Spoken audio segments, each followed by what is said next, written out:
আমরা প্ল্যান করতেছি আরও 10,000 নতুন কনস্টেবল নিয়োগ করা হবে দ্রুততার সাথে। এর বাইরে sub inspector.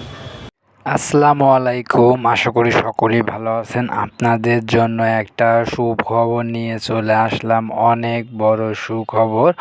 Bangladesh police training recruit constable পদে কিন্তু 10,000 নিয়োগ আসছে।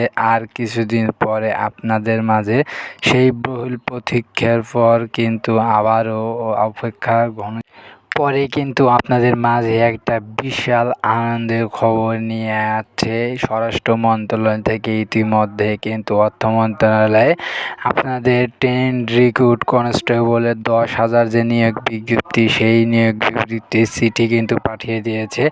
আর কিছুদিনের ভিতরেই আপনাদের মাঝে এই সার্কুলারটি প্রকাশ হবে। আর যারা যারা এই সার্কুলারে আবেদন করতে চান তারা দ্রুত কমেন্ট করেন আর দ্রুত সবাই প্রস্তুতি নেন। এর কিছুদিনের ভিতরেই কিন্তু সার্কুলারটা প্রকাশ হয়ে যাবে। ধাপে ধাপে আপনাদের মাঝে লোক নিয়োগ দেওয়া হবে।